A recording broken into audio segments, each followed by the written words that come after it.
feel. So I'm going to get the brush damp first. Right? One of the big things when doing the base coating is that you don't want the brush to be super dry, even though it is dry brushing, right? And then we're going to just kind of smudge it on here. But I'm going to do it in a way that still is my panel highlighting, so to speak.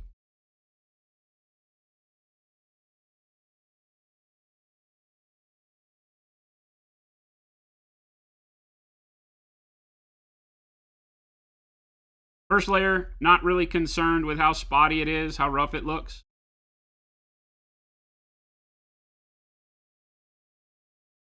Again, just kind of soak the brush real quick.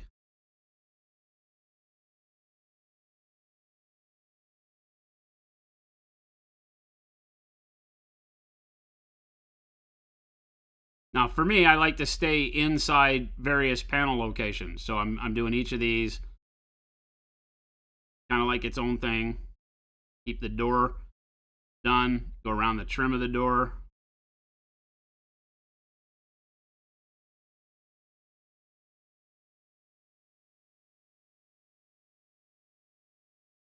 Right.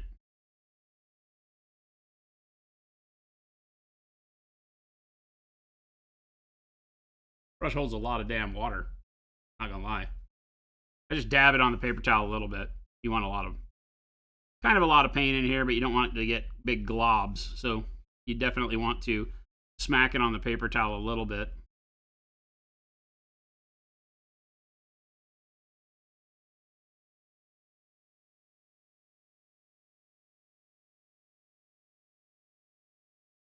I'm gonna go back over the same areas.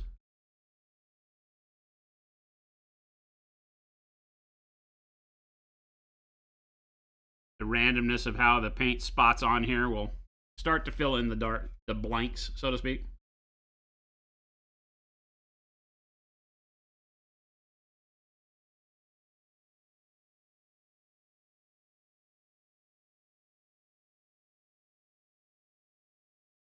Yes, I mean I'm not gonna do the inset things. I'm just gonna worry about the outer armor skirt.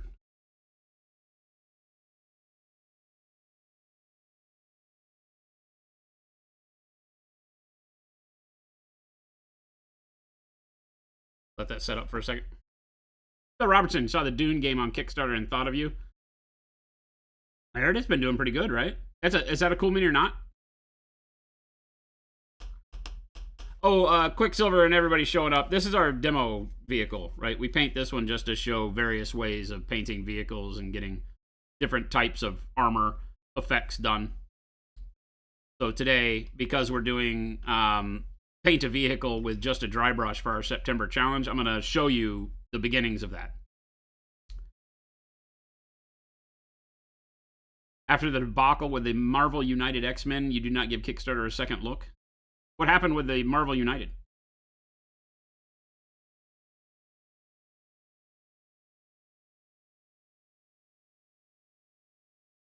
Warmasters Forge said white scars or world eaters. To do white? I mean, white's more difficult than any other color when doing it like this.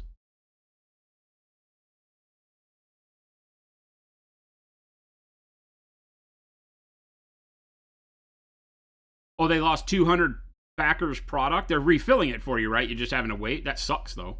How do you lose product? Like, how do you lose product? Sorry. Oops. Oopsie.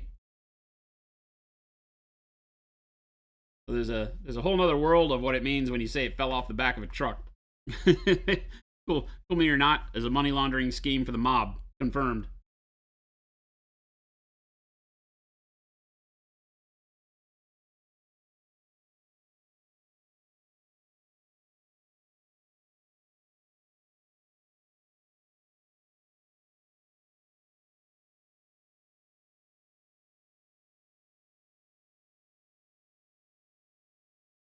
Never had any formal business dealings with Cool Mini or Not. I reached out to them at one point in time to see if they'd sell us the Dark Age property. Churn, the main guy over there, came back and was like, hey, we're always interested to hear offers. What are you offering us? I was like, that's not how business works. I mean, you own an IP, and you want me to offer you something for it? I would like to know what you want for it personally. Because in order to make you an offer, I got to go, hey, okay, well, what do you got invested in it? What's part of the property? Yada yada. So I figured they really didn't want to sell it. Otherwise, they would have given me a different answer. Right? Right.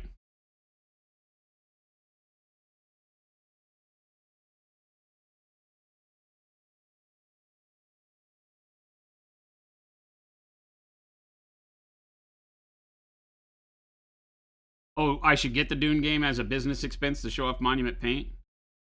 No, but you know what? All this talking that we've been doing lately about Lord of the Rings.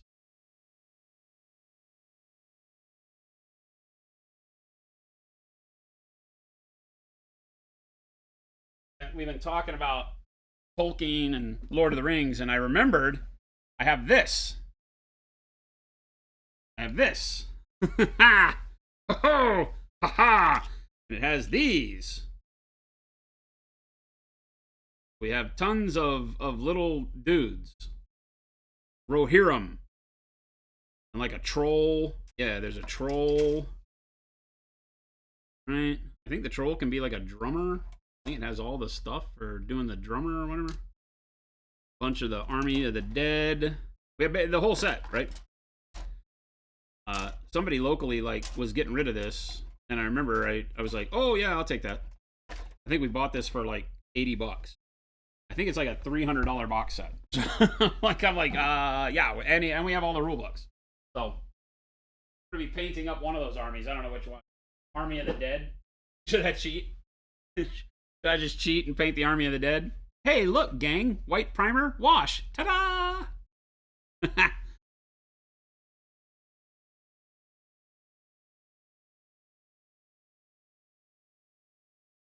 Nighthawk Studios, that's an old set. Is it? I don't know. I don't know the timing on that whole rigmarole. I'm going to get the brush damp again. We go through a lot of paper towels today as we do this.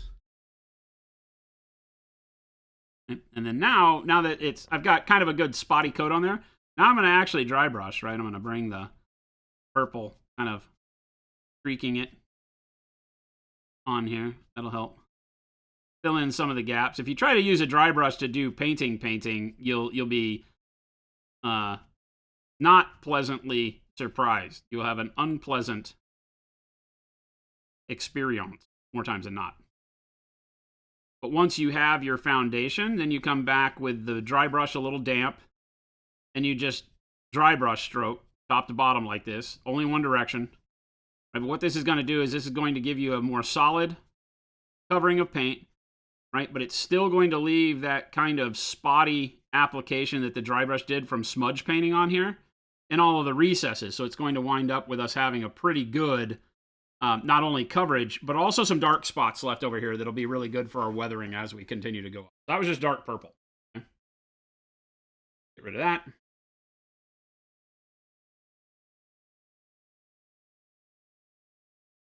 And this is great for any vehicle you are going to be painting. It doesn't matter. You go for it. I don't need the big brush anymore. I typically use the DD3 when I'm doing the base layers, but then I'll move to a DD2 for most of the work on most things that we do. The DD2 is really the wheelhouse for the Dome Dry Brush series. The DD3 is for tons of coverage, and the DD1 is for tight spots. Don't think that the DD1, because it's the small dry brush, right? So we've got I'll show you here, right? DD1, DD2, DD3. 1, 2, 3, like reading a Japanese manga book. So 1, 2, 3. So the 1, don't get fooled into thinking that because we're doing miniatures, you should start with the 1. The 1 can be dangerous on miniatures because it has such a tight stroke. So it can wind up with a lot of texture showing. Like you can see where your brush strokes were if you use this one. So this one is the workhorse. The DD2 is the workhorse for everything you do in our miniature world, right? Now this one is also really good for things like tanks and bigger areas, even for doing just edges and stuff. But you'll see me use the DD2 for nearly everything we do. I did the entirety of the Spartan tank, and everything you've been seeing me do for the Marines has been done with the DD2, with the exception being any tight areas I need to get into, where I go in and just quick. The DD1, just so you can get in there and make a quick stroke. But I don't want to do the full model with the DD1 because it'll show me the direction of my strokes. This one will cover that up because it's large enough on our scale. And this one, if you do bigger models, obviously, then winds up doing well. And for complete coverage.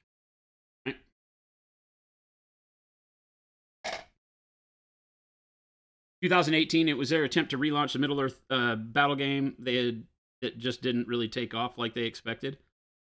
Might not. I mean, the Middle Earth strategy battle game does really, really well everywhere except the US. Believe it or not. I don't know that it's a huge seller, but it's a big enough seller for them to keep the license and keep making models on it, right? Because they have to pay for that license, and they have since the early 2000s. So it's good enough, I think. They make a lot of models. They've got Forge World models. They've got a big range for it. So, I mean, it's bigger than the Horus Heresy on like the GW side. It's not as big on the Forge World side, obviously, because it's just not as many special characters. But yeah, it's a good game. It's one of the best battle games that GW's ever made. It's a little crunchier than 40K or Age of Sigmar and stuff like that. It's even, I don't know that it's crunchier than old fantasy battles. It just has a really unique system, and it stayed pretty much the same from my understanding. You know, it just has a really unique combat system and stuff, and the way the heroes work and the way that your heroes feel like heroes. They do really crazy stuff on the battlefield. They have points to spend: might, wisdom, something else, charisma, I don't remember.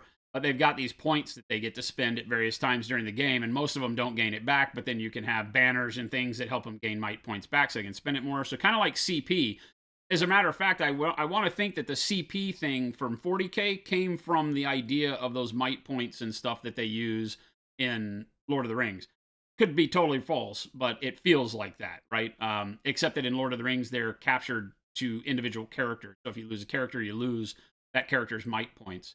And sometimes they can be shared, but most of the time it's for this character. It's for Boromir to do this thing, right? And they have, you know, greater strength, greater fight values, or characters are what it all is. The whole game is based on your heroes, you know, and each hero has a maximum amount of followers they can bring. So you build your army based on the heroes you bring, and this hero has a maximum of 12. Like if you bring the guy from Rohan, King Theoden, you bring Theoden King. I think he can bring 18 warriors with him. So you could literally bring like 18 dudes on horseback with Theoden. So you could have a pretty big army just with one character, but that's not always the best thing to do. So you break it down, you bring another hero that brings more people with them, and those get to be like little war bands in your army, because some of the scenarios cause you to have to separate your army out and deploy them in different areas. And so you make sure you have heroes in each of those that can do that, right? Because that's how you have to deploy. And so it already has a neat tactical sense to it just from your army building, which heroes you're selecting, how they interact with one another. Do they need to be close to one another to work really well? There's some, like, the Numenorians and the elves from the first age or second age. When you put them close together, they work very well together. If they're in base to base, they have more fight power or something like that, you know? And so, because the elves and men, the Last Alliance, I think it's called. And so there's a lot of really, really cool stuff where they've taken the narrative of the books and thrown it into the game and had it really feel good on the table. And it is a very strategic battle game. It's called the strategy battle game, if it still is. It used to be Lord of the Rings or the Hobbit SBG. I think it's Middle Earth SBG, strategy battle game, because it is completely strategic, more so than any other game GW makes, in my opinion. And it's really fun. Like when you go to combat, you roll off based on your fight value.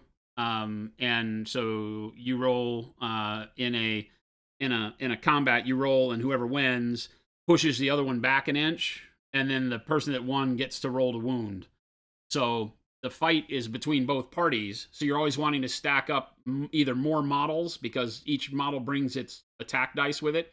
So if you can gang a model up with 3, or put a big fighting hero into weaker foes, because that foe always gets to roll back, and if you lose, they knock you back. But so it's always this movement, right? And if you can't move a model back, I think it's called trapped, and you get to roll double the wound dice, the dice to wound, if you trap a model. So if you bang it up against a building and it has nowhere to retreat to when you win, it has to be able to move exactly an inch far away from you. And if it can't, it's considered trapped and you roll double the amount of wounding dice. So it's really, really cool on how you position and stuff. But for what I would call average gamers, and I don't mean that as a derogatory statement, but for your average gaming community, it has a lot more going on than I think some people want to pay attention to. It's not just move, roll dice, you know. Um, each army activates in each phase. So like in 40K, you have the move, you know, the psychic or whatever, and then the shooting phase, and then the assault phase, and the combat phase, right? So you have the movement phase, right, and the fight, and the shooting phase, and the fight phase. And in the movement phase, I move, and then you move. And then in the shooting phase, I shoot, and then you shoot, right? And then in the fight phase, it's like I do my charges, and you do your charges. So it's always about who has priority, and priority shifts every round, right? It can stay with the same person, move to the other person, it can do all sorts of stuff, but it doesn't feel like Age of Sigmar where I just moved my whole army, did everything with my whole army, decimated your army, and then I win initiative and get to do it again. It doesn't feel like that because it's always alternating back and forth. So again, it's a really sturdy rule set. It's I just know that in the US it never really picked up. And again, I don't know if that's because the Lord of the Rings doesn't have such a huge presence here, isn't something anybody cares about. Who knows? Right? Who knows? Let's go with maybe dark gray blue. Go just straight to dark gray blue. I'm not trying to really do amazing coloring here. I'm just showing you. Quit making games sound cool. You don't need another army to collect. Man, there's so many cool games, and you know it's sad, but some of the more that GW has such an obscure game under its belt that is one of the best games they make. Now, I believe Adeptus Titanicus is a fantastic rule set. I think Warcry, although I haven't played the Warcry 2.0, I would assume it's very similar. I think Warcry is a great rule set. I'm not a fan of the Underworld stuff. I'm not a fan of Kill Team. I'm not a fan of the new Necromunda. You know, I there's a lot of, you know, what they do that is kind of blah to me. But Lord of the Rings, Adeptus Titanicus, and Warcry, I think are some of the best rule sets GW's ever written. You can tell that those games are written by people that play games to love to play games. And some of the other ones are just kind of written... I don't know. I don't want to sound derogatory, but a lot of the rest of them just seem like they're written because they have to be written. Like you have to have the rules. You know, even Age of Sigmar to some extent feels that way. Although they're still fun games, and I still enjoy playing them. They're not ones that I set out to put a lot of time into. Early days of Age of Sigmar, many people felt it was heavily influenced by Lord of the Rings. Could be. Yeah, it could be. Narkill, yeah, they've got a new 2-player box set coming out, which is Isengard and... It's not Moria. No, Isengard and the Gondor scouts and stuff, I think, right? I might be wrong on who the good guys are in that one. Blood Bowl's the best GW game in your opinion? I did say Titanicus. I don't like Blood Bowl because it's the most immense random game on the planet, and it bums me out. Like if I hate dice randomness, that game is 100% dice random. It's do all the right things and your guy dies anyway. It bums me out. Like I get heated thinking about Blood Bowl because it's such a fun game and such a horrible game. But Blood Bowl and Lord of the Rings are very similar in their following, believe it or not. If you go and Google like battle reports for Lord of the Rings and stuff like that, you'll find that there are a lot of people doing battle reports, right? And that community is very, very tight knit, a very big like tournament scene, but most of it's in Australia and England. You know, I don't know if it even exists really anywhere else, right? But the Aussies and the English have got a big presence in it.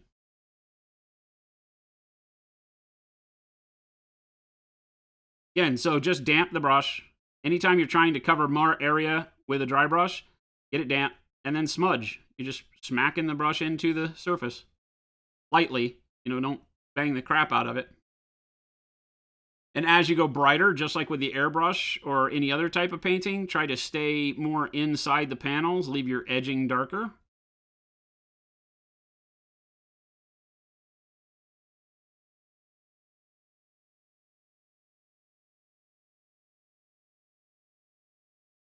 And the more time you spend, the smoother you can get it to look.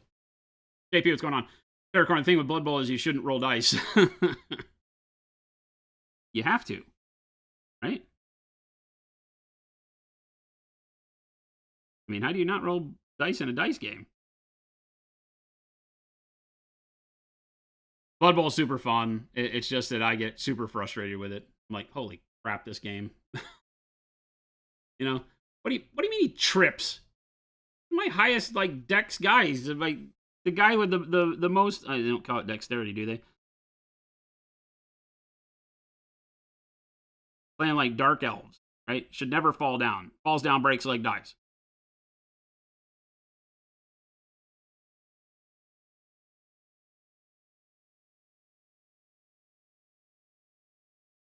T. Bailey, Mordheim was a very fun game. I loved Mordheim. Again, I think that unfortunately, I mean, maybe we'll see a Mordheim come back. Again, I think fantasy games take it in the shorts. I don't think they have the big enough following to be commercially successful the way that sci-fi games are. We've been talking about that a lot lately. And that's the way it feels. That's the way it, it appears at the, the store. There just aren't as many fantasy games that take up that space. Age of Sigmar, they had to go back and kill the old world and create Age of Sigmar to reduce the range of models.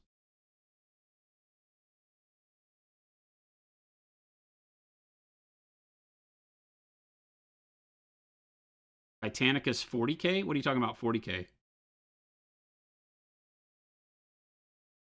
You want huge scale stuff? Get a job, hippie. Be down for Battlefleet reboot? Battlefleet Gothic? Aeronautica doesn't pull you in. I'm hoping that for Aeronautica, not for any real reason that, I don't love Aeronautica. I haven't played it. I've watched it played. But I hope that Aeronautica becomes part of Titanicus, right? That we wind up with, because same scale, or the scales work. So it'd be really neat to have Titanicus have those, that type of combat attached to it, I think.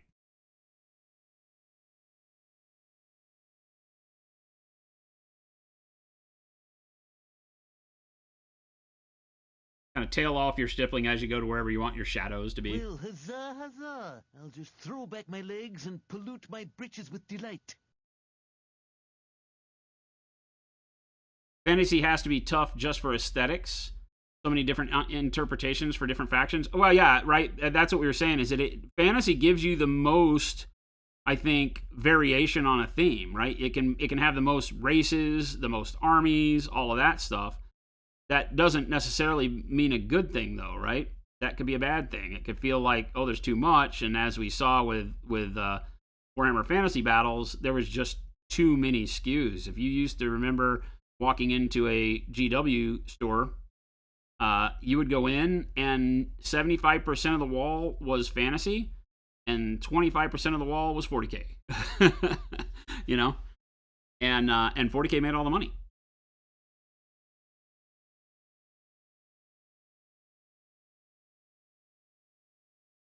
So that's a tough road to hoe, right? It's like, oh, we need a better fantasy game. And it's like, show me, show me that people love fantasy, right? Because I'm not buying it.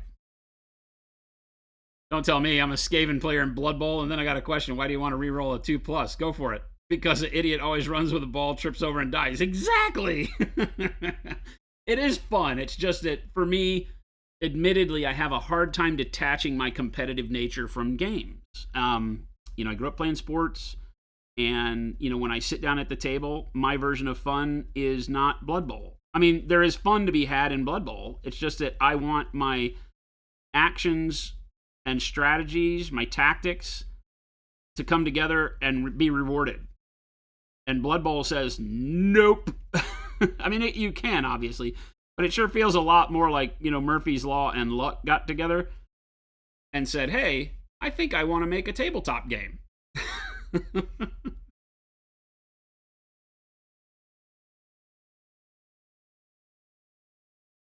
You hugged a tree once, but ouch. Armin, what's going on? You haven't missed the therapy. I need your help to get my daughter over her crisis. She's not done with a model, but swears it's ugly and isn't going to turn out good. When I tell her that she needs to finish the model and that it's turning out outstanding for a 9-year-old, to which she responds, you're just saying that because you're my dad. No, you're saying it because it's the truth. right? Right? This is the age old, we always judge better than we perform when getting into new things, right? You will always be able to look at miniature painting with a very critical eye, even when you aren't a seasoned painter, right? You'll look at these pictures and you'll be like, oh my God, that's so good. And then you look at enough pictures and you'll be able to start judging. You'll be able to say, oh, this person didn't do this person didn't do that, even though those may not be things you can accomplish. And that can be, it's a good thing to be able to recognize the styles and the techniques and the things that are happening in that hobby so that you can emulate and learn, right? But it's not good to let it run away with you to the point where when you're looking at your model, you think, oh, mine looks horrible. It'll never look as good as X, right? In your case, it may not be Dad. It'll never look as good at what you do, you know?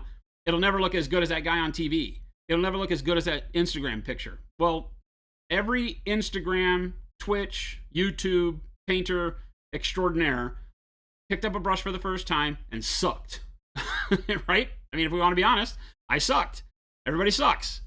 And you go through that stage, and the only person you should be comparing against is yourself.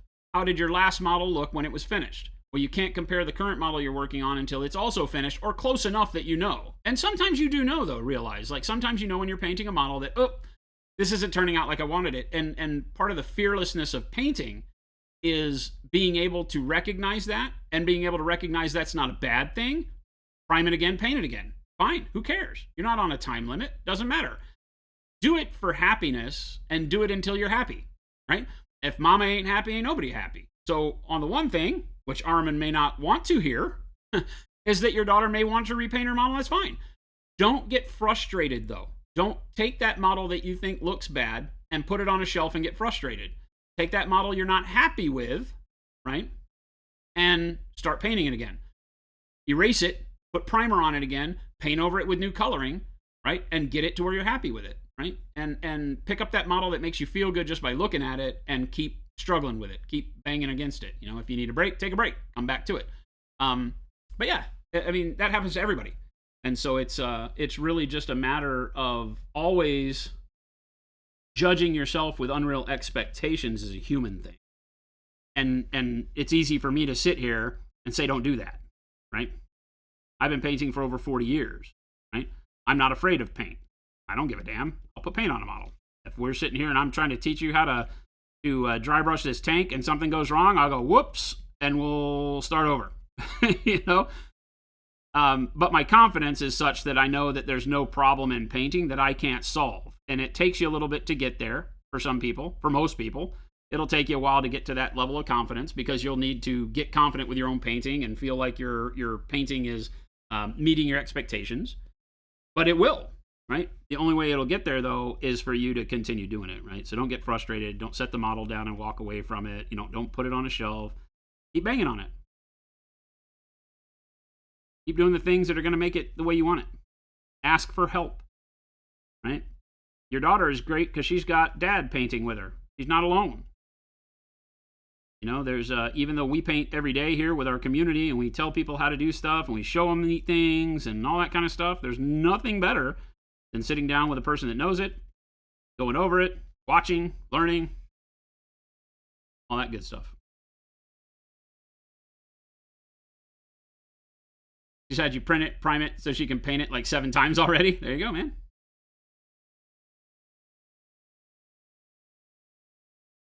Oh, you're going to make me go look at it. Okay. All right. All right. Hang on. Hang on. Let me clean my brush. Really bad thing. Don't ever let, like, you can leave a normal artist brush sitting around with some paint in it and not clean it and still get it to reactivate. Dry brushes? No. No. If you're working with dry brushes, clean them if you're going to take a break. That paper towel, that's a little janky now. All right, let's go look. I don't have Discord open, so give me a minute. Discord usually acts the fool when I try to open it during the stream, so give me just... Mo, yeah, I don't go look at Whip much anymore, though.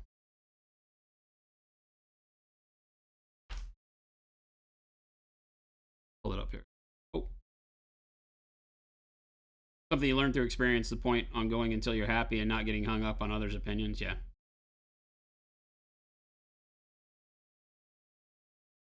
It'd be an issue if I was afraid of paint. I'm a paint phobic. Nighthawk says, I always tell new painters that everyone starts somewhere. The more you practice, experiment, and play with the paint, the better you'll be. Yeah, but nebulous things that we say like that can sometimes be almost as negative as we think they are positive. I've over the years grown to think that it really needs to be more specific, because you can tell everybody sucks, like I just did. And it's the truth. But what's really going to help is when we go do what we're doing now. If I can get there. Therapy Thursday. Take a look at it. This needs to have this done, and to be this, like that. Bam. Now, what am I looking at? Is it this? What? Okay, wait a minute. What? Okay, your daughter's silly. This is freaking awesome. Are you okay, wait, back up. Brakes. I need a big, chat, I need a big back up, because I feel like you told me this was your 9-year-old daughter. Right?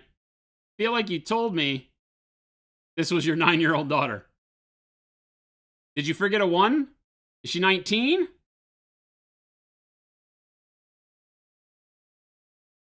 I mean, chat, no offense to chat, but this is better than a lot of paint that we see.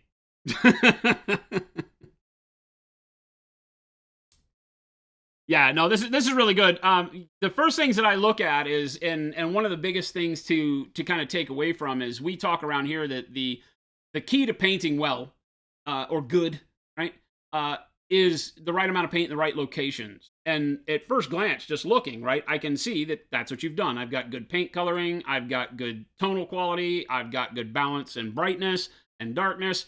It's starting to look fantastic. This is a model that is progressing towards a great looking model. I mean,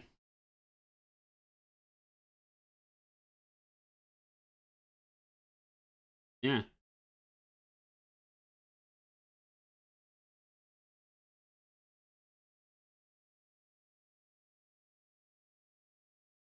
The brightness on here, right? I feel like on this spot maybe throwing you off because it's so bright compared to all of your layers, your base layers on everything else. I tend to say start darker and work up to brighter. Now, you already may have done that here. I can notice that we have kind of a jade, like a darker greenish jade on the, what is this called? Corset. And so this is standing out a little bit brighter than everything else, so that might be throwing you off visually, but I don't think so. It's obviously a color that you want to do. I tend to want to bring all of the model up simultaneously so that I don't ever have one spot that is way out of balance with others, but this is fantastic, right? Skin is looking really good. The cloth, I'm assuming that you're setting the cloth up for going to something in like kind of maybe a dirty white. In this kind of grayish tone that you've got here, you can go into lots of directions as far as your cloth color. I really like the blue and the greenish jade in here. The skin tone is spot on, right? And I like the idea of the platinum hair. And obviously brown leather boots. This is fantastic. Why does she have a problem with this?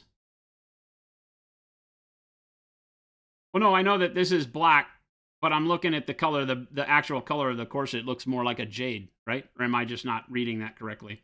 Obviously, there's straps here on the front, but I'm talking about in general, the color. And I'm only talking about it in relationship to whatever this is. I don't know what this is. It's on her hip. This is fantastic.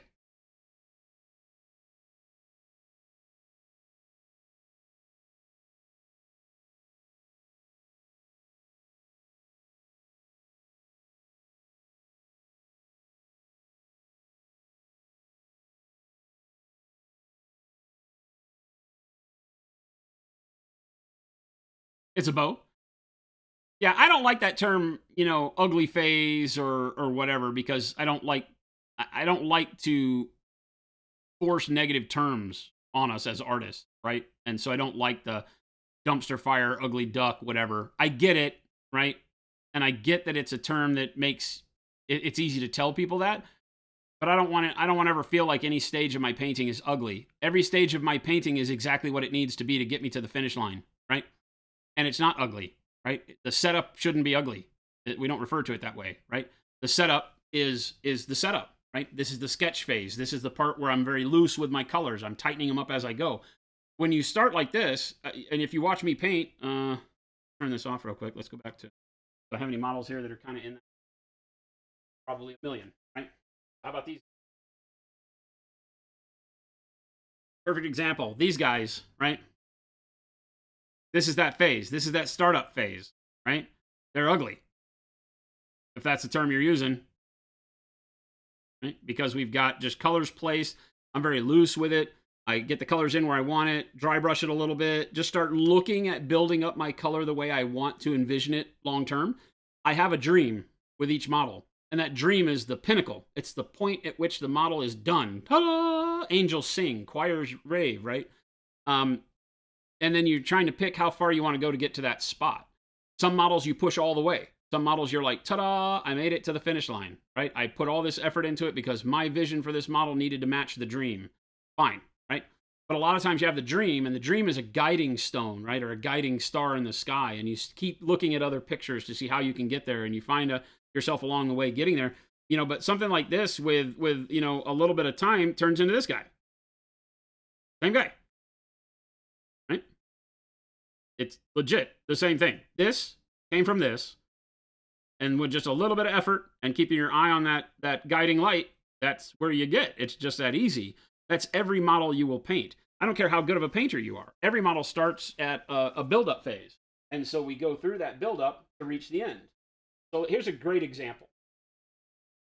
This model, right, here's the build-up phase. Right, let's just zoom in so your daughter gets a good feel for what I'm talking about here. Okay? This is a model that I would call a display model. Like, it's a bust, right? It's a model that I'm going for to paint to display quality where you can put it on a shelf and people come by and go, ooh, right? This is how it starts. If I put that on the shelf, would you go, ooh? No. Right? No. There's nothing about this that is exceptional, that isn't just rough brush strokes, paint in the wrong places. You know, I got paint overspray. I got stuff everywhere, right? I'm very loose about it, and I'm very deliberate in my loose painting at the beginning of a model. There's no reason to be stressed when all you're doing is figuring out your colors. I'm putting color on, I'm saying, do I like that? No, I need to brighten it up. So I brighten it up a little bit. Do I like that? Oh, that's pretty good. And then I'll start dialing it in. So if I got paint out of the lines, I'll cut that back in right. If I got overspray, I'll cut that back in right? If I'm liking this blend, I'll go back over it with another glaze and blend it in right, you know? If I like that highlight on that edge, then I'll brighten that up a bit. But right now, I can change all of this and not feel bad about it because I haven't spent a lot of time on it, because I'm figuring it out, right? And I'm not judging it for anything other than its content. Is that the right color? Is that the right blend? Is my lighting coming from the right direction? Yada, yada, yada, okay? So you go from this, right, to this, right? So I go from that messy first stage into this.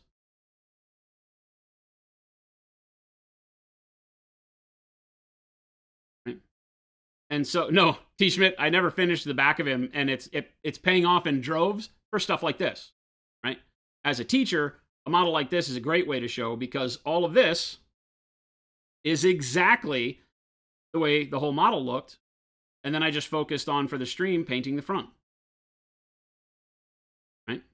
So every bit of this started over there with no changes other than saying that I am at the point where I'm like, okay, this is what I want. And I can see through the messiness to say, I can get where I want to go. I can get to the dream. Or I can stop halfway to the dream and have it look good and be done because I'm tired of working on it. I don't like the model anymore. I found something else. Bright, shiny, squirrel, right? So I can go someplace else. And always come back and know that I can finish the back of this model. I have a guiding light. I know where I want to get, you know, from the front here. It's like everything is starting to come together on him. So yeah, so the model that you're showing me, right, that Tavern Girl model, is exactly like the back of Enzo. right? It's even better than the back of Enzo, right? Because Enzo's butt shot is nowhere near as close to being ready to work on as this is. This just needs highlights. Ta-da! I mean, you know, pick your highlight colors, get some highlights on there, and this model's perfect. Paint the tray, paint the cups, you know, paint the floor. But I love this. The setup is perfect. The colors are great. I literally wouldn't change anything on this. I would just keep working on it. That easy. So she needs to add more colors? No, you don't need to add more color. You need to work on the colors that you have on it, is the idea, if that makes sense, right? So, again, let's look at good example. I feel like these Marines are, oh yeah, not quite as different. Here, this is a really good example. Let's go back to, let's pick a bro, right? Okay.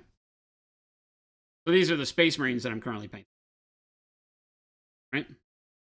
So this model is starting to come along. This model is kind of at the stage that your Tavern Girl is at. I have good coloring on it, but nothing fancy yet. And so I don't need more colors necessarily. I mean, in a literal world, I do need more colors, but the colors are only going to accent what's already on here, okay? So, and these are more advanced things. Your model is great as it is, okay? So these are things that now you want to take it to the next step, right? This is what I'm going to talk to you about. I've got, you know, kind of a bright gray. I've got reds. I've got the dark green for the armor. I've got this kind of baby poop brown for the trim, right? And most of the weapons I've added more color to already. But for the base of the model, it's all pretty much just layer of one color over another, right? But the end goal is to have my models look like this guy. Right? Same colors, right? I haven't added any more new colors onto the model, except for the orange on the eyes. I haven't painted his eyes. So that's the only thing that really lacks color right now, okay? But what I do need to do is for the baby poop brown pieces, they're going to be this kind of bright metal looking color. So I need to put a little bit more brightness on them, right? So these brown shoulder plates, if I have this guy, and I know this is good. This is not a great example because it's going to look more complicated than I'm trying to make it look, right? But, you know, yeah, let's put him away. So, yeah, you know, we're trying to make that color. So these little beads all started off as this baby poop brown. And then I put a brighter color of dot on there to make them look shiny, right? So on your model, imagine taking the shirt, the blouse that she's wearing, and see how we've got this kind of grayish. Imagine right here across the half line of her breast line, right? So like you've got this darker gray and then it goes brighter. Right across that half, do a little bit more brightness up top, right? A little bit more brightness on top of the sleeve. But I mean, I love this model as it is. What I don't want to see people do is try to go beyond their current comfort level and then get to a point where your model is not something you like. This model is something you should like. I would say that the only thing you want to do, paint the cups, paint the tray, paint the floor, right? Get it to where this model has color on everything so that it could be finished, right? And then look at it and then evaluate it, right? Your dad knows how to highlight things, so he can talk to you about it. But I think let's back up a bit and let's just get her done, right? Let's just paint the tray, paint the cups, paint the floor.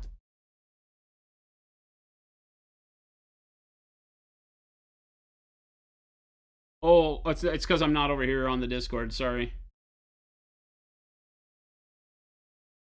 I was talking about like right here across the midsection to brighten it up. But again, don't listen to me. Do this. Paint these. Paint the tray and the cups. Paint the floor.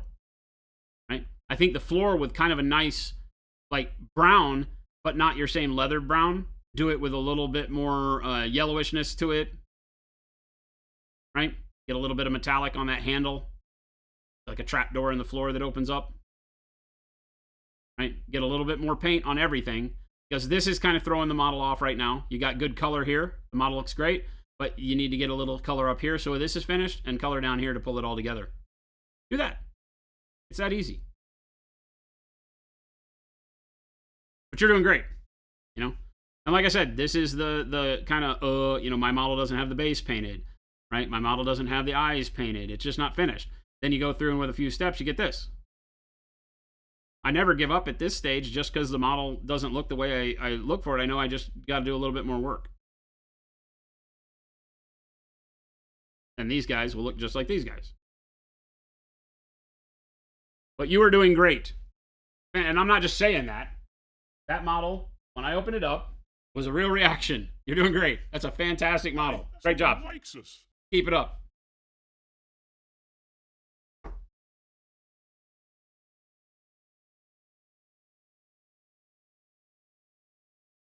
Nighthawk got some titanium white. You'll love it. You'll love it.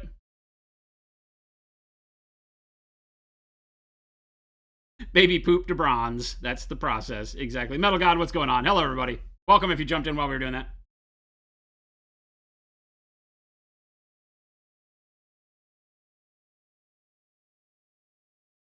But yeah, have her read chat. Chat doesn't lie. Well, they do. They all have the liar next to their name, but chat doesn't really lie. And yeah, I think Chad had the same reaction I did. The way Armin was talking about it, he's like, "Yeah, my daughter thinks her model looks like garbage. She's 9 years old." And so in my head, I picture a vision of what a model's going to look like. That's not a 9-year-old frustration model, right? That's a model that I would paint. If I was painting that model, it would have a stage that looked exactly like your model, and it looks great. So be happy, right? You're well on your way to being a fantastic painter. Hell, you're already there. And I'm not just blowing smoke. You're doing great. Yeah, Lacus. Yeah, that barmaid, right? This is Armin's 9-year-old daughter.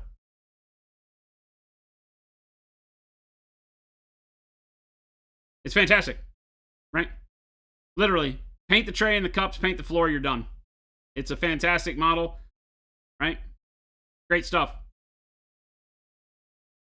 Pick out these little details if you have the stomach for it. Looks like she has like a gold, maybe a metallic band on her upper arm, maybe something around her shoulder.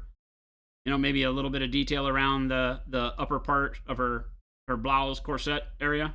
Maybe you're going to do that in metallic when you do the cups. Yeah. It's going to be great, dude. It's fantastic. It's fantastic. Stop wasting my time. You're a pro painter. Leave me alone. I feel like, Armin, if she's not painting all of your commissions, you're doing it wrong.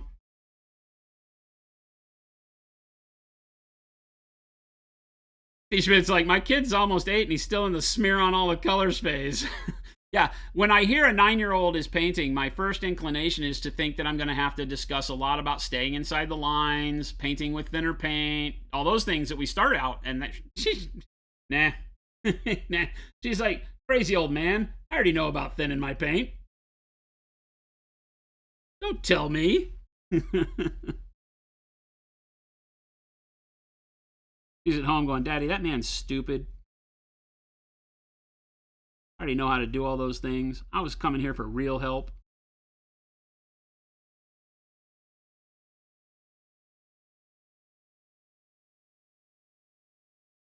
Where's your Twitch channel? You'll go watch that instead of this old guy. Damn it. Armin's plan all along. All right, so today, gang, for those of you that are just joining us while we were doing that, thank you for that interlude. That was nice. He was doing great. Keep at it.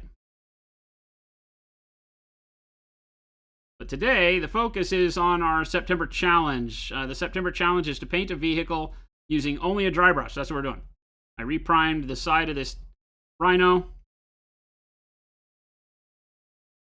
We are going in and using our smudge brush. I did dark purple as a base coat, which is giving me this really neat shadow everywhere.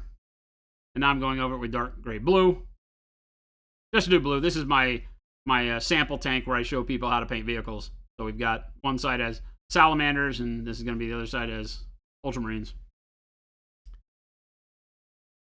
See? Armin, she got it. She got it through osmosis.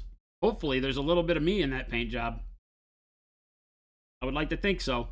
She's picking it up good.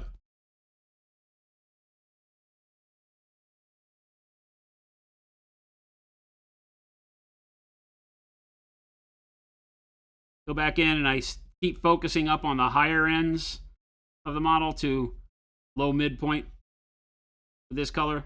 Obviously not our brightest color, but I still want to leave some of that shadow purple.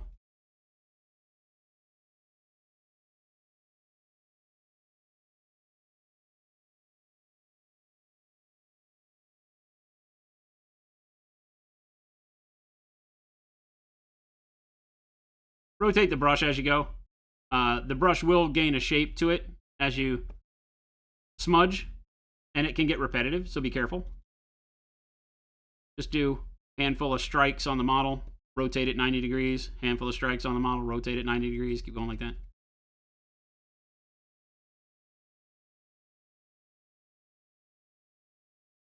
Right, there we go. Now we're pretty blue. You see it in the wet reflections, and you can see the textures we're laying down. But as it dries, we'll zoom in and show you. And on vehicles, that texture works really, really well. Especially in grimdark, right? When we're painting 40K and such. It presets the weathering on the vehicle without you really having to do anything other than put the paint on. The very nature of how we're applying the paint pre-weathers the vehicle when you do it with Drybrush. It also means that this technique, you need to take a lot more time in applying the paint and the way you're smudging, and a little bit of flick of the brush and twist of the brush, and you'll play around with how it applies the paint so that you get less of a stippling, more of a kind of a swirl of paint, because then you can actually make a fairly smooth application overall. And as you do that and work with thinner paint with a dry brush, you're kind of like smudge glazing, I would call it. I don't know if that's a term, but you can get this to be a fairly smooth finish. It's never going to be ultra smooth like airbrushing or wet blending, but it will be smooth-ish. But, you know, if you're doing like a sports car that you want to be ultra clean, this is not the way, because this texture will always be there. Unless you plan to also go back over it with an airbrush at the end, let's say, right? So for our September challenge, we're single tool challenge, dry brush. The idea there is not that you will paint your vehicles with only a dry brush. The idea in all of our challenges is to pull out one aspect of painting, force you to use that aspect to its fullest extent. You're not going to be able to finish a vehicle just with a dry brush. You're going to need to do details. You're going to paint headlights. You're going to need to do the metallics. It'll look like a mess if you do it only with dry brush.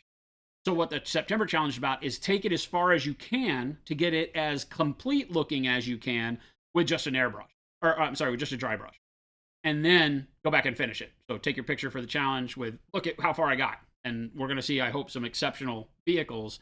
And then, go back and finish it with a brush. Because you will need to do detailing, and, things like the scratches and things like that are very difficult to do with a dry brush and have them look good. So I'm not trying to say do everything with it, but push it as far as you can, because what it will do is teach you how integral a portion of painting vehicles a dry brush can be, and how much more it can do for you, and how much it expands your entire vehicle painting process when you then combine it with the other tools available to you, when you don't have the handcuffs of a September challenge on. Airbrush, dry brush, wet blend, all of these things that we do now create exceptional vehicles, right, in a very quick amount of time, right? I mean, we've just been doing the same thing, right? This is all just, other than the dookie brown, the baby poop brown trim, and the red on the seats, this is all dry brush and airbrush. The guns, 100% dry brush, right? The red is not. I painted the red on with a brush and then dry brushed it, right? So, you can get good beginning points for vehicles really, really quick, to where now the amount of work that I have to do on them with the brush to get the detailing done, it feels a lot more comfortable. Paint the badges, paint the fan in there behind them, obviously paint the bronze trim on them, things like that. But it becomes super easy because I can use the dry brush to mass effect and get really good look. All of our non-metallic, the shine on it and everything is created with dry brush. There's literally no brush painting on these other than the base coat of red on the on the bracket.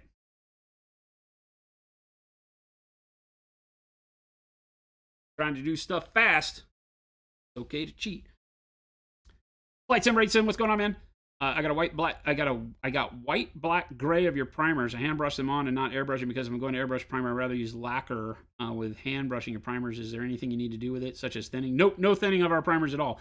As a matter of fact, try not to get the brush too damp at all. Just a little dampness so it's flexible, and then dry it off on a paper towel, and then prime.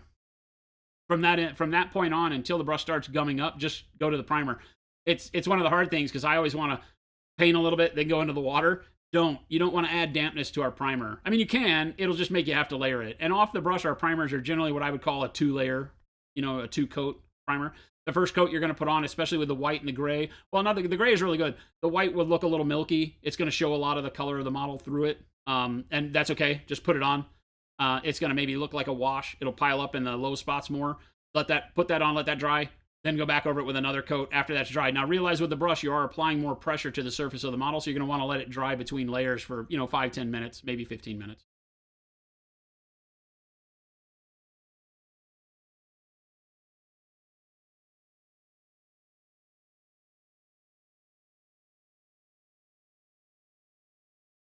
Mobile app has you down to potato resolution.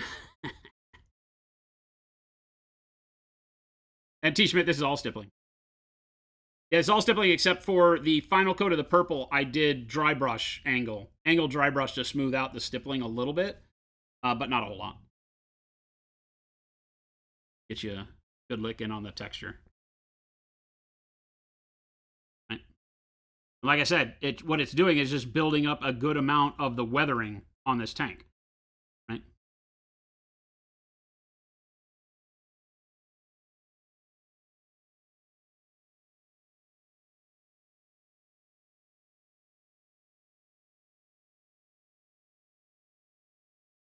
All right, so now let's just go to blue.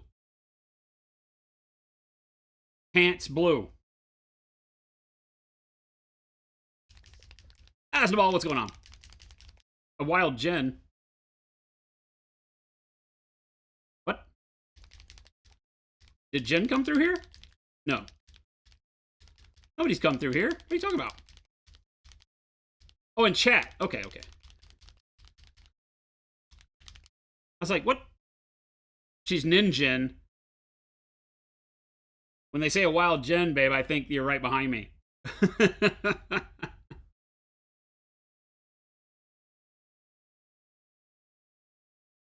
I'm like, where? What? Hey, for what's going on? And welcome, everybody. If I did not see you come in, welcome to Thursday. It is Therapy Thursday. We are going over some review of the technique that we have said you can use for the September challenge, which, like I've been babbling about, is all about going through. Let me get rid of the zoom here. Oinks. Going through and using just the dry brush for vehicles. Okay, so I'll leave the palette up so you can see how I'm doing it. Here's my pile of blue right here. Let me put my napkin in frame. Yeah, I think we're good. Like there. Right. One of the things I like to do on this when I can, this one's kind of drying out and it will eventually tear when you do it with a napkin, but let me show you. Get a little bit of water on the napkin. Right. Like those baby diaper commercials. Get some wetness on it. Okay. That way we can come in here. We can, oh, that's not the right blue. The right blue. Right? And then as we're smudging it on the napkin, it's getting it a little damp. And keeping moisture on the brush head as well. And then we're just coming in here. Always hard when I do this. Right? Not the standard paint job. Right?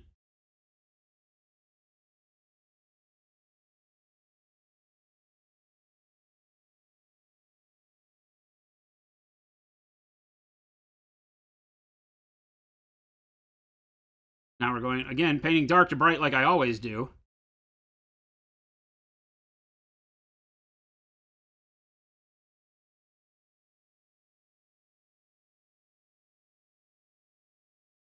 Rotate the brush as I'm stippling, covers more of those spots. Then just kind of tail it off. Maybe hit a little bit on this bottom edge.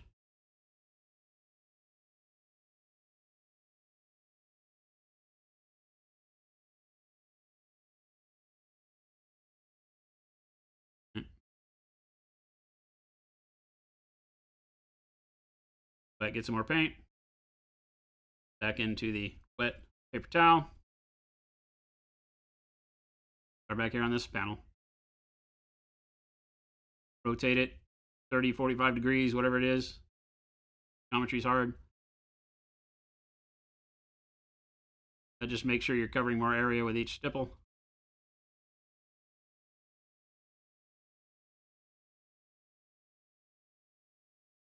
Same rules as any type of painting. Fade it into your background. Stipple less and less pressure with the brush as you go down. Right.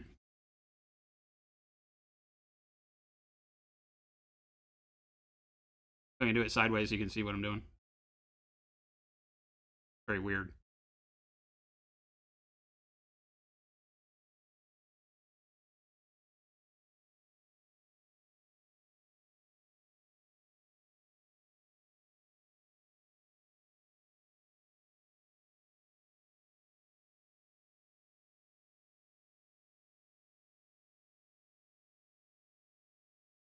That's exactly what a ninja would say. What? I'm right here? I'm right behind you.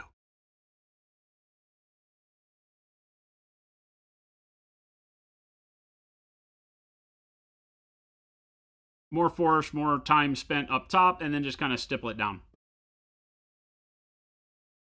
Got a little bit of a line where it starts looking like the paint is, blue and then not blue.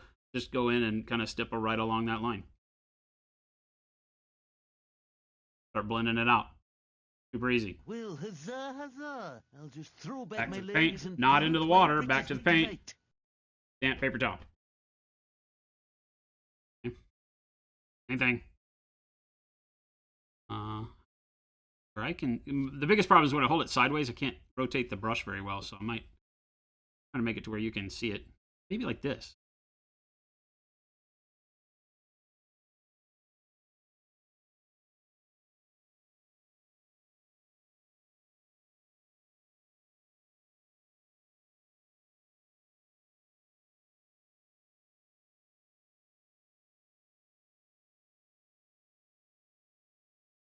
Fight the tendency to want to go and make brush strokes. Don't do it. Bad things happen. So harder press up here to get more paint off. Lighter press down here. But continually stippling, right? Notice how I'm constantly hitting the brush on the armor all the way down, just lighter pressure down here.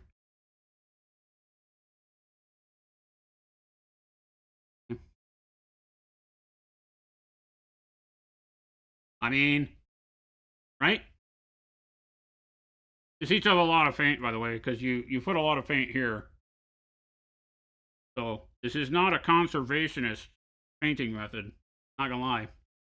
Dry brushing, not the way to win friends in the Environmental Protection Agency. I don't know that they really care about acrylic paint, but we're gonna name them the bad guy anyway. They're the evil force in this movie.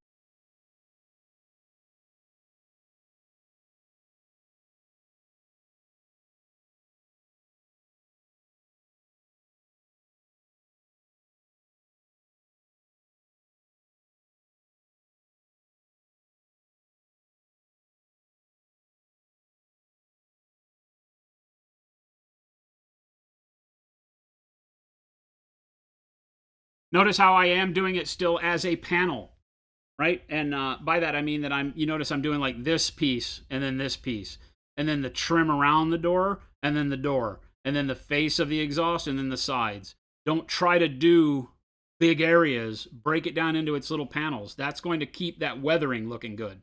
You can imagine when this door hits the ground, it gets scraped up. So leave it dark around the top, right?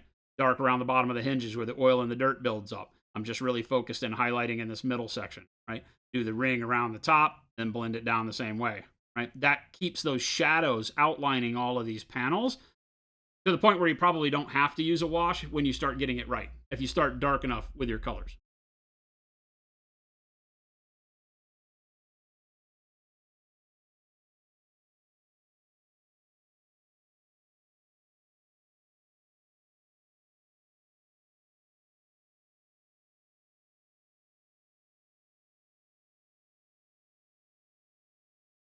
Again, heavier pressure, lighter pressure as I move down.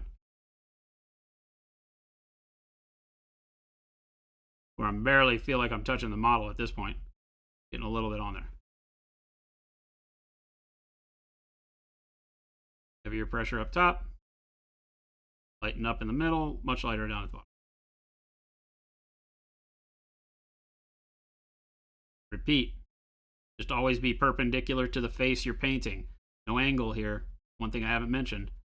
Heavier up here, multiple layers up here, get that blue built up, and then just kind of one layer tailed down. Layer up here, light down.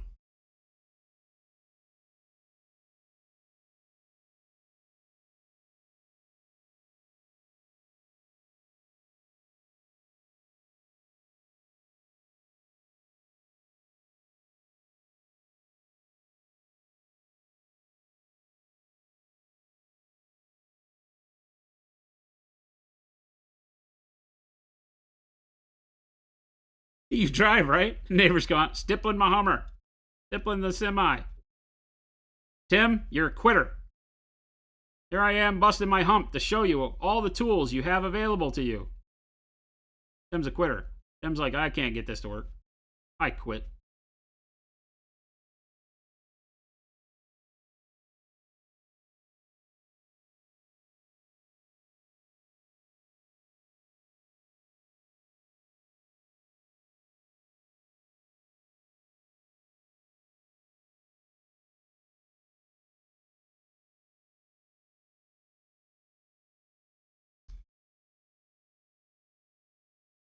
Broke out the airbrush. I got frustrated. I quit.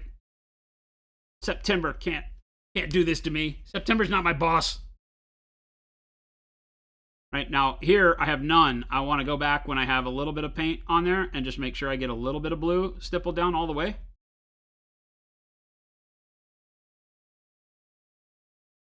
Just rotating and very light presses. Don't want to overdo it.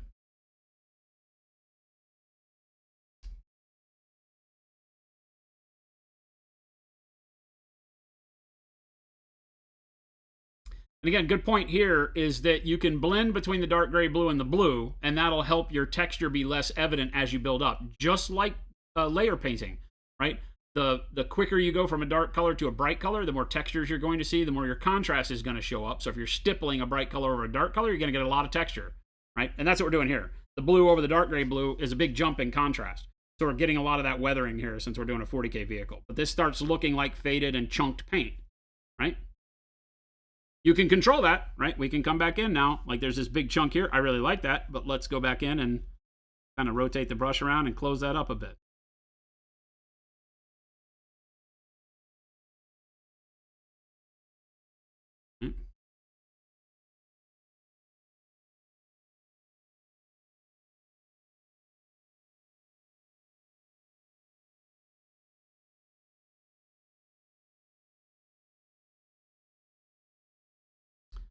Blend it in so it's not such a big chunk. Then we just keep doing this until we're happy with this particular color, right? And that's up to you. There's not a right or wrong. How long do you do this? I don't know. How long is a piece of string? This blue is kind of like our final blue, at least for what I'm showing off today. I won't do anything brighter with the dry brush stippling today. But I'll just go back and even it out, right? Make sure my blue is kind of balanced in the highlights.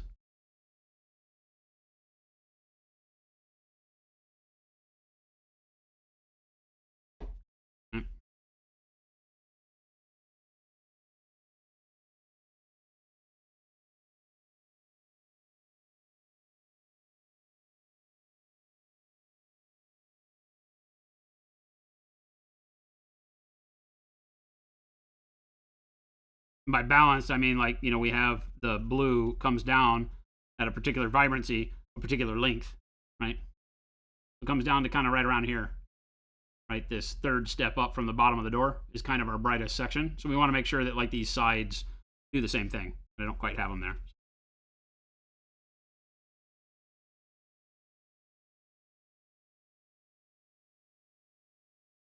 Scoot that blue down a little bit, just a little bit more pressure further down. Every time I do, I then kind of skate it down into the shadows.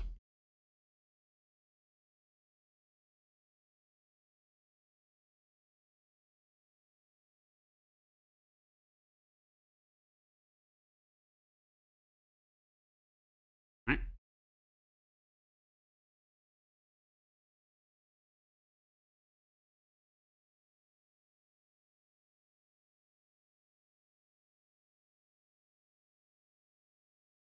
I guess I could show you a cool thing here. Yeah, I got a little bit of gray blue left.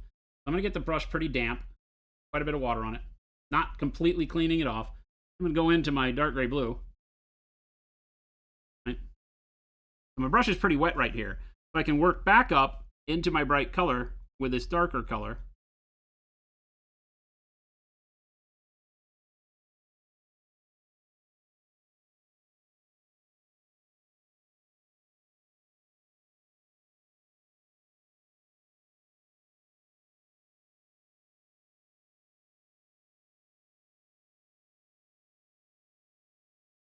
And allow me to kind of do some cool blending. It keeps it from looking quite so completely layered. The more I want my paint to look chipped, the more I can come up with my darker color up into my bright color. But I'm doing it very thin, right? So I'm not overtaking that bright color. Kind of adding a little bit more texture to it.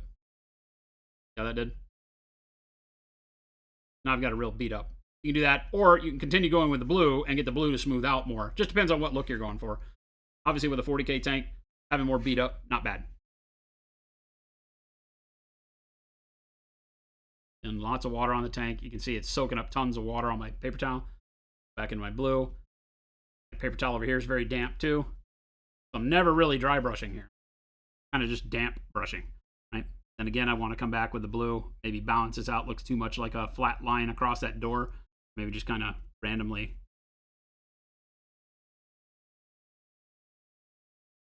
extend that blue. Get rid of that flat line just by bringing a tail of blue randomly down the door there. So it doesn't, you don't want to see a line across the tank. You want to have that line be a place where you know it starts getting dark, but each area where it gets dark is different, right? You know, like these two things shouldn't be dark at the exact same point. So maybe I bring this one down a little bit more. So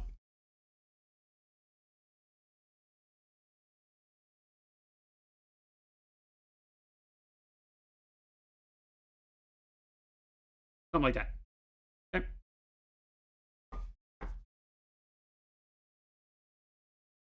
Brush. Now we're going to dry brush. Now we're going to use it for what it was meant to be. Well, I know that's true. Now we're going to dry brush. So now we're going to grab some sky blue. Not gray blue. Well, gray blue might work too. I think it was sky blue. Why? Now let's go gray blue. Gray blue? Yeah, gray blue. Yeah, that was a DD2. The dome dry brushes come in 3 sizes. A 1, which is really small. The 2, and the 3. We did the base layer for this with the 3.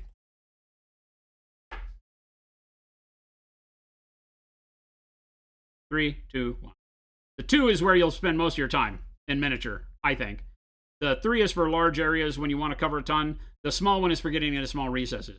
I was saying at the beginning of the stream, don't get fooled and think that because we're painting little dudes, I would never dry brush this guy entirely with this brush.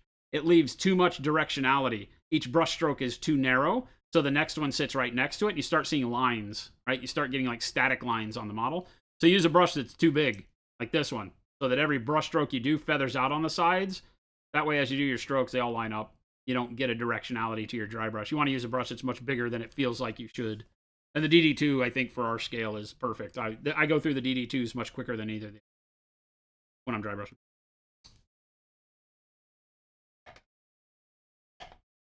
All right, so we don't need the damp towel anymore. We're done with damp dry brushing. That's dead dust.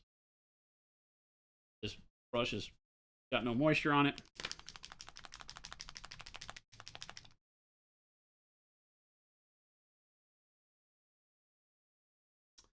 Right there on my nice clean palette that I got going.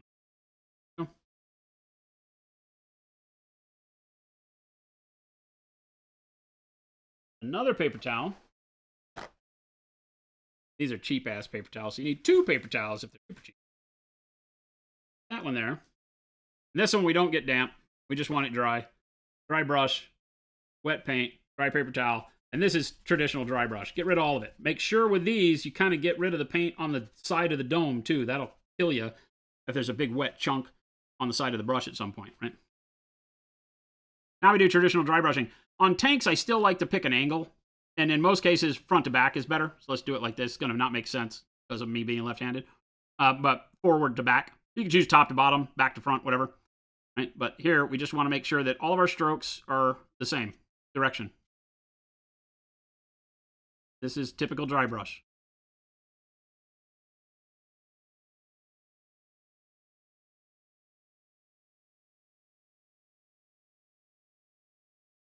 Always apply paint in this direction.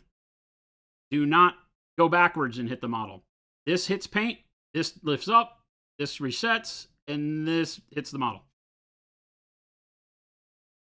Okay? We start getting our highlight.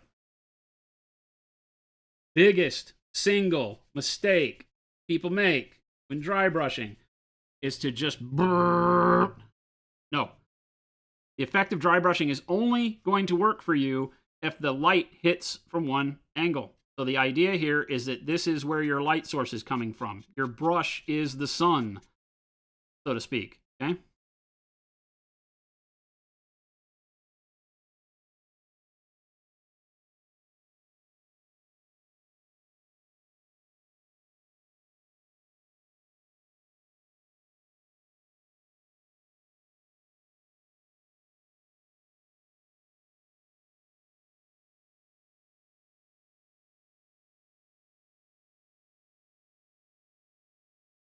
Okay?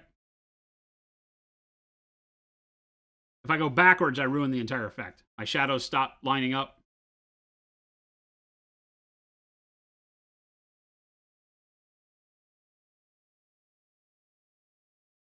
Again, not much paint on the brush because we don't want big streaks of color hitting the flat spots. When you're doing flat-sided tanks, definitely pay attention to how much paint there is because you will get big shoot on the side if you're not careful.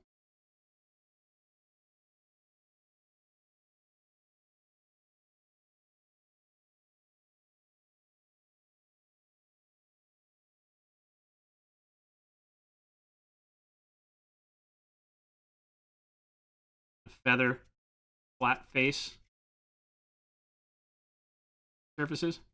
Again, I'm only applying paint on the downward stroke, even though it may look like I'm smudging. I'm not. Okay? So just this way.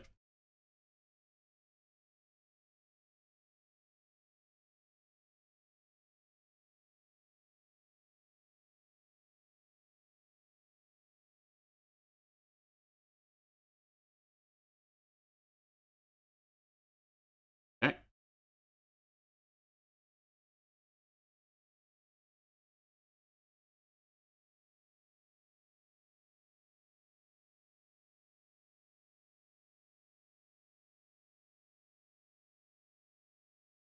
Chevy.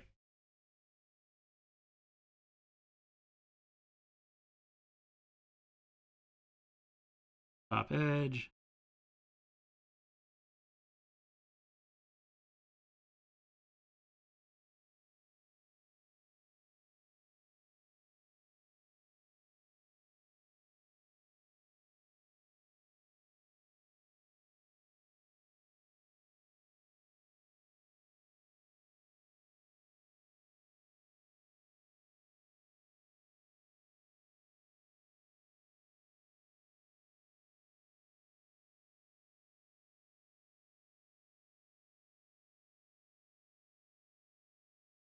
There you go.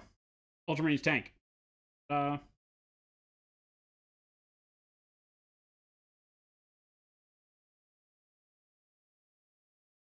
that take us? I've been jib-jabbering about it for about an hour. Take away 50% of that for the teaching. 30 minutes. Add back in 30 minutes because you could have done the rest of the tank at the same time. I mean, so you have a whole tank painted to that quality in an hour. Feels good.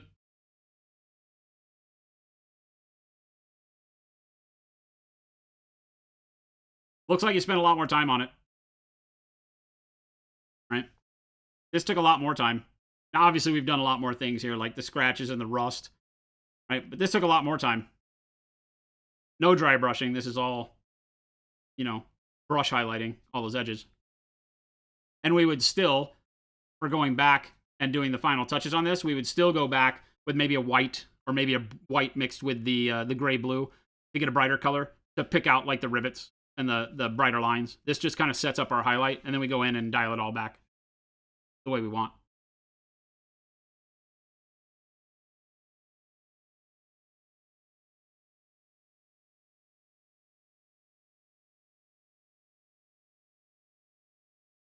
Dapper Walkie, this is just a test tank. Like, legit, I'm just showing you how to paint with only a dry brush. It's Salamander Ultramarines. That's what tank it is.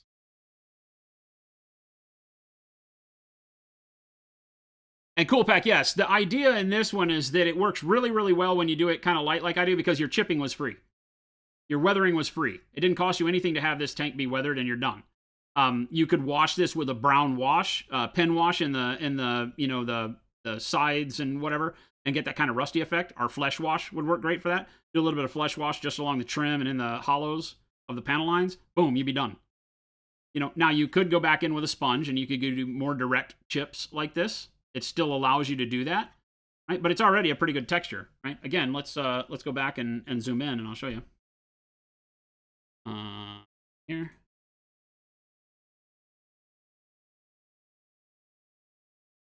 It looks less like a paint technique and more like a specific way of doing weathered paint on a tank. When you do each layer with its weathered stippling, you get a really, really nice progression of color. Right? Now, we did dark purple, dark gray blue, and blue, followed by the dry brush of gray blue. Right? So again, the purple just gives us a cool interaction in the shadows. See better there along the exhaust lines. The dark gray blue sets us up with a good blue dark color. Could have used dark blue. It's up to you. And then blue is the functional color of the tank. That's the color we see the most. That makes it feel blue. And then the gray blue is the highlight, the dusty highlight on it. And you can do that as much or as little as you want. It's the same exact principle for painting that I used over here with the airbrush. This was all built up in airbrush layers. But here, in order to get that beat up look, I'm having to be very meticulous with my scratches, right? The brush strokes and things that I do.